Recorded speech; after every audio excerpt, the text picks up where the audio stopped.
Hello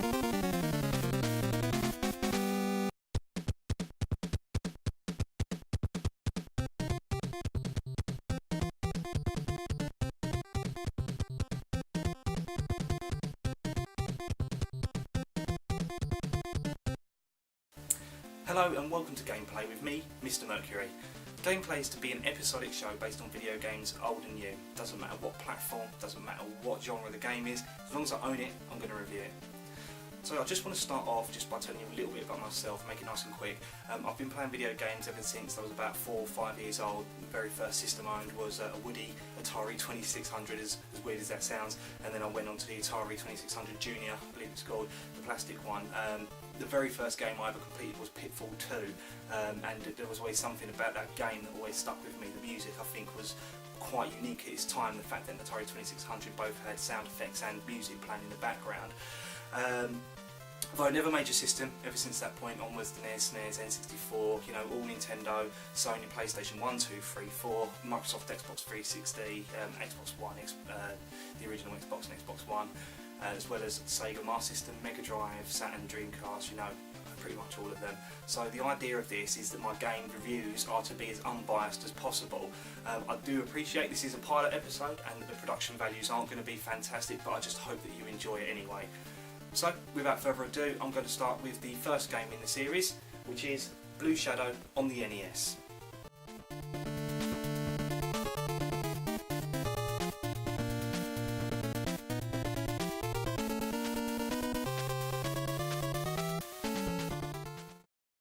Blue Shadow, or Shadow of the Ninja as it's known in the US, is a side-scrolling platformer released in 1991 for Nintendo Entertainment System by Taito and developed by Natsume. The game is set in America in the year 2029. An emperor, named Garuda, killed a number of innocent people and it's up to you to put a stop to it. Ninja! You can choose to play as one of two ninjas, Hayate or Kaede, either in single or two-player mode. Neither of the two ninjas really have anything to set them apart, and they're the same offensive attacks. The only obvious difference is the sprites themselves. To start with, you'll be equipped with a katana sword, which can be swapped out with what looks to be some kind of chain hook type thing. Technical term, obviously. Upon doing some research, however, this weapon is what is known as a kusarigama. Along the way, you will pick up other items such as ninja stars, grenades and health, all of which can be found in item boxes. Being equipped with a katana and picking up multiple other katana icons will increase weapon power up to a total of 3 times, however taking a considerable amount of damage will reduce the weapon's efficiency. Both main weapons are useful in their own way, however I tend to stick with the Kusarigama as it's a long range weapon and I find keeping your distance from the majority of the enemies in this game is probably best practice, whereas the katana sword is more of a close range weapon. If at times you find yourself overrun by enemies, then there is a special attack you can use, but holding down the B button for roughly 6 seconds without taking any damage will summon lightning to kill all enemies on the screen at once. Be careful though, doing this will drain roughly half your energy and can only be performed if you have enough energy available. Furthermore, this attack cannot be performed on boss stages. The game consists of 5 stages, each of which have multiple levels.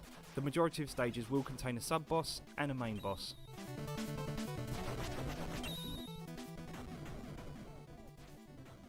Falling off of a platform's edge doesn't instantly kill you, but instead drains a portion of your life, giving you another chance and respawning you at the nearest edge. I really like this because it means not having to restart from the very beginning of the stage, which we all know some games are capable of doing. You're going to need to keep an eye on your health meter though, as you only have a single life. The saving grace to this, however, is that you have up to 5 continues. Using a continue will start you back at the beginning of the current level, whereas if you manage to reach the boss, will place you at the beginning of a boss battle. That's pretty nifty.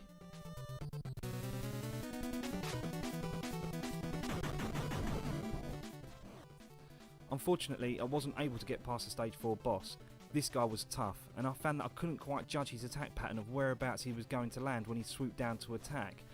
I took damage almost every time and thought I'd mastered it at one stage, but I didn't, and I died again and again and again. As I previously mentioned, the game can be played with a second player simultaneously. I didn't get to play too much of this, but found that it was very beneficial to play with a friend, or in my case, my fiance, who unfortunately isn't very good at platform games. However, if you find someone to play this game with who is good at side-scrolling platformers, then I highly recommend you do so, as it does add that little extra bit of fun. The game's soundtrack is excellent. Each level has very catchy music and boss fights help build the suspense. I always find that a good video game soundtrack is just as important as the game's graphics and gameplay.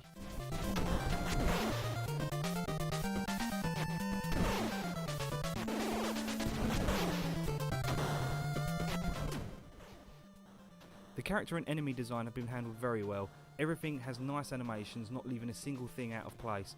My only criticism would be that I'm not too sure what these guys are. They kind of look like some kind of monkey whipping you with their tails.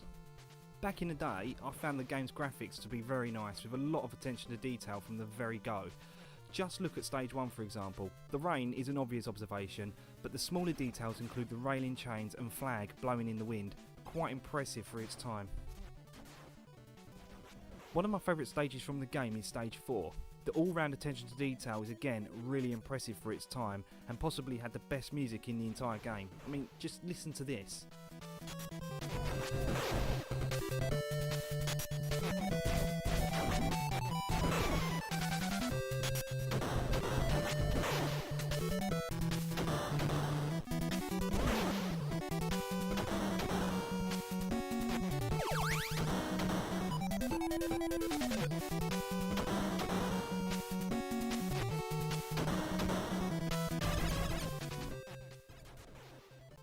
There are also no complaints with the level design for this game either. Each stage and its levels have a very consistent difficulty curve, and boss battles provide a fair challenge. Although I did come across this one section in stage 4 level 1 I found to be a tad annoying. There is almost no room to make a convincing jump, and it took me a few tries to get it right, but it's not a huge deal and can be done without taking any damage by falling down the gap. Blue Shadow is a great game with great level design, catchy music that will get stuck in your head, and a difficulty curve that doesn't drain the fun away but does provide an even challenge. It is definitely worthy of a purchase for retro gamers and can be picked up on eBay for roughly about £14 for the cart only, buy it now, or $20 for our American friends. The game can also be picked up on the Wii U store and the Nintendo 3DS as a download.